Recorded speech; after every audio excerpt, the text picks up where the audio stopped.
Welcome everyone, my name is Darkness Games and this is my review of F.E.A.R. I play through the whole game before I'm reviewing a game with no expectations to give each game a fair score in my opinion. The start of the game, showing you how much of an insane task you will have to take in before even moving in the game, has to be the most chilling point of the game, and it's only just started. The only game I feel like this would be okay to do with is a horror game. The whole setting it up is just what you want in a horror game.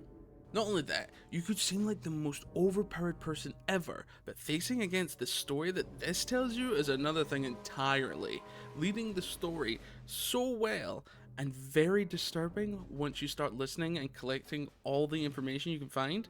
Now the gameplay, I was going to give this a very bad score because when playing on Steam, the game for me kept crashing, as well as just black screening for no reason. And after looking into it, there was still no reason, so I went to GOG, the only launcher for gamers I have ever seen that keeps to their word, making the game playable again for me, but this does prove a point, and why you need to keep games playable for the future.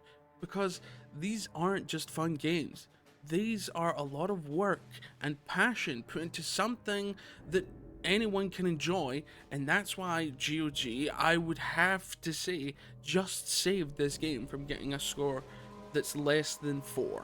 To move on from that, the gameplay is just as 2005's first-person shooter as you can get, but they have a nice spin on it, showing that you can have better reflexes than anyone else, making it a point in the game that you can slow down time, showing a cool little added thing to the game, and being very important because you may be one of the best soldiers, but you still need to use that mechanic in the game because it is just that hard.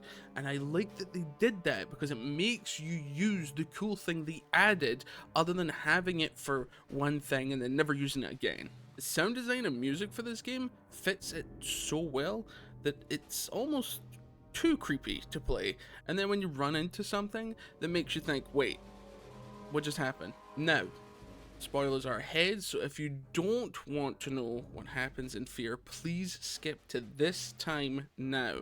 The story is one of the most creepiest and very confusing to begin with, then instead of confusing, it gets downright disturbing with how you learn that people are forced to have children and people are killed just knowing things they shouldn't.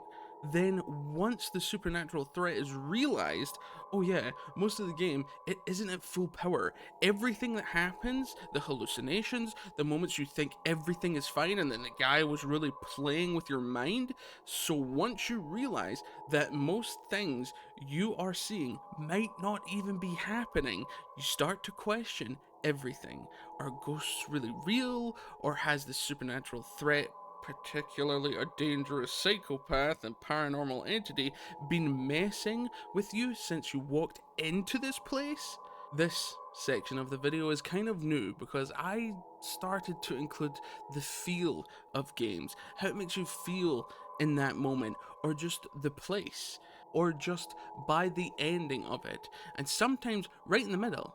The feel of this game goes from horrific killing and very disturbing imagery to downright skin crawling and mind bending, to the point where you might have to take a break after playing for a few hours. Now the price. Even though this game is a 2005 game, it's now only £7.98 as of speaking on GOG. I will not be telling you to get it on anything else, mainly because it doesn't work unless you still have the console for it. Not only that, from GOG being that cheap, but also, it's on the preservation program, and that to me is the best. You should never let old games die, since most of them are the reason why some games are even around today. The only con for this game I have found so far is that you can only really get a good version of this game from one place unless you still have an own PS3 or Xbox 360 and still have the disc working. Before you say, but you can still get an Xbox One or X, The conditions is that you have to still have the disc, but also you can't buy it digitally even if you wanted to because it's not sold separately. That is the same for the PS4, the PS5. Now, all of that comes to a close on a very good game, giving it a really good score of an 8.5. And the only reason I remove a point is because these games need to be around for as long as they can be, because they are just as important as any other game made after it. So, really, the point off of it is because of Steam, Xbox, and PlayStation, aka Sony, not keeping the game open for all, but I don't think I could ever say this isn't a good game. One of the best horror games I have played, and I can see how most of the future games used it as a base. Thank you all for being awesome. Thank you everyone who left a like, comment, subscribe, and all that fun stuff. I hope to catch you all next time, but until then, keep being awesome.